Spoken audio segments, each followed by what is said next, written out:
55-modda sud jinoyat protsessual kodeksida jabrlanuvchi ko'rsatuv berishda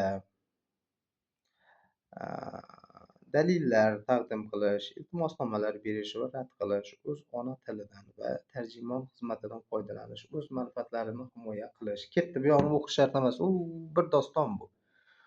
Huquqlari bor, lekin birontasini bu amaliyotda hech kim qo'llamaydi.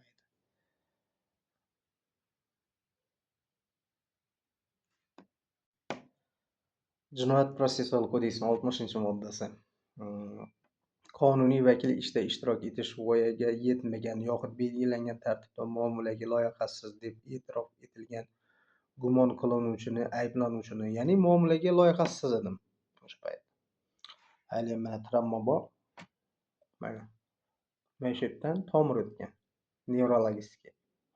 Tomirlar yorilgan. O'sha udar zarba berilganda mana shu yerdan yorilib ketgan. Boshda ham travma bor. O'sha narsalarni inobatga olib men advokatdan tashqari vakil so'raganman. Vakilni ayolim so'raganman, sababi ayolim doimiy holatda oldimda bo'lgan. Nima bo'lgan, hammasini men hushimdan ketganda guvohi bo'lib turgan shu narsalarga. Lekin sudya buni qanoatlantirib bera olmadi. Agar shuni qanoatlantirib berganda hamma narsa kuyardi. Hamma narsani bilardi ayolim. O'sha uchun qanoatlantirmadi shekilli. Orqalari ochilib qolmasligi uchun. Vakilning ishda ishtirok etish uchun uning jabrlanuvchi fuqaroviy agar rahbar tomonidan berilgan ishonch qog'ozi bo'yicha yuridik shaxslarning vakillari sifatida uning shtatdagi xodimlariga va advokatlariga ruxsat etiladi. Rahbari ishtirok etuvchi uchun alohida vakolatnoma berish emas, yuridik shaxsning vakillari sifatida uning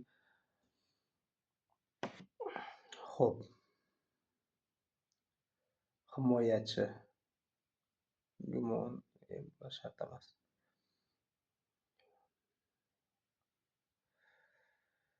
Haqiqatni aniqlashda dalillarni yo'q qilish, soxtalashtirish. Ya'ni bu yerda ko'rsatib o'tilgan mana 180-moddasida Jinoyat protsessual kodeksini xuddi mana shu narsa videolarda qo'yilgan. Adashmasam o'sha uydan haydab chiqarilganda sumkaning ichida mana yo'q deyapti. Mana bu moddalar bilan shug'ullanadigan ko'k forma kiygan ichki ishlar, ming afsus bunaqa ichki ishlarning borligiga. Ichki ishlar xodimi yelkasini qisib turibdi. Bilmayman, ekspertiza o'tkazib bo'lmaydi. Sochni tolasidan ham o'tkazsa bo'ladi-ku sud ekspertizasini. Sumka ekan hali u. Dalillarni yo'q qildi mana moddaga asosan. 179, 180-moddani tepkilab tashladi bu. Hech qanaqa protsessual ko'rib chiqilgani yo'q.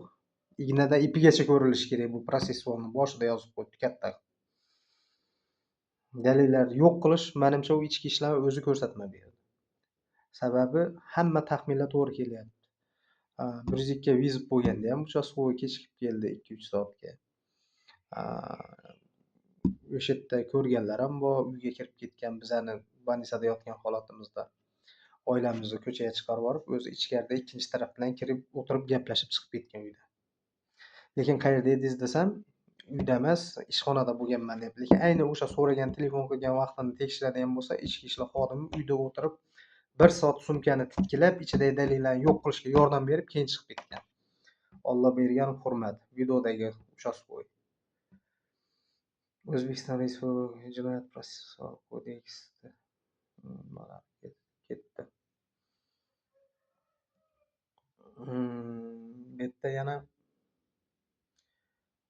faxriylari ichki ishlar organlari faoliyatini ustidan jamoatchilik nazorati tizimini yaratish maqsadida Ichki ishlar vazirligi va uning hududiy bo'linmalari jamoatchilik asosida doimiy faoliyat yurituvchi maslahat kengashlari, ya'ni 10-sonli qarorda nimasini aytyapti?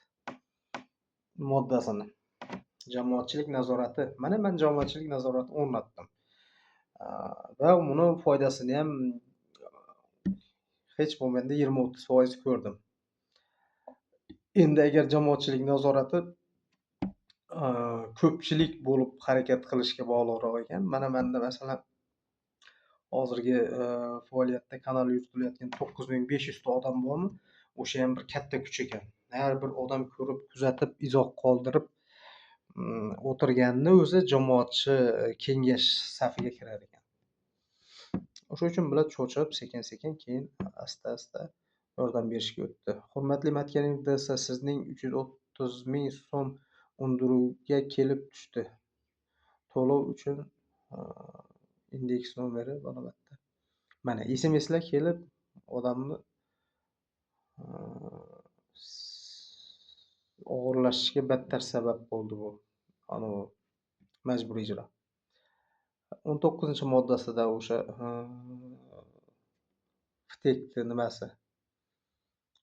Farmon qaroridagi 62-sonli qarorning 19-moddasi murakkab ekspert holatlariga bemorlar va nogironlar klinik ekspert tashxisi aniqlash yoki tibbiyot ko'rigini o'tkazish uchun mintaqaviy reabilitatsiya markazlariga yuborish ularning xulosalari, tavsiya va maslahatlari xususiga ega bo'ladi.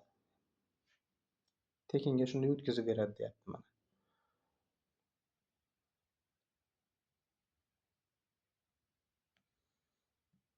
Nogiron hisoblanish, qayta tibbiy ekspertiza o'tkazish muddatlari qayta tibbiy ekspertizadan ham o'tdim. Ilojsizlikdan, sababi maktab ishga chiq deb qo'ymadi.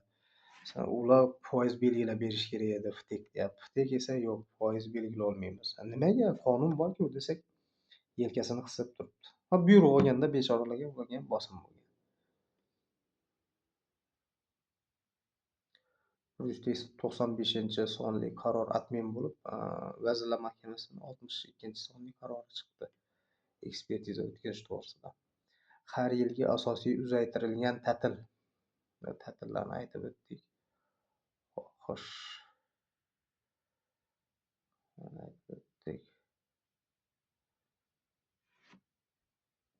Qaror yoki sud buyrug'iga bu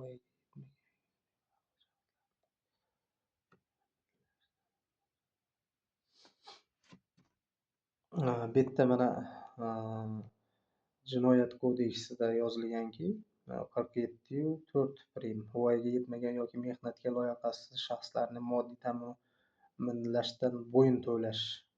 Mehnatga layoqatsizman. Moddiy menga yordam berish o'rniga naborot shu aholiga solib qo'ydi jinoyatchilar. Двойной. Oilaviy maishiy zo'ravonlik. Oilaviy zo'ravonlikka uchradik mana.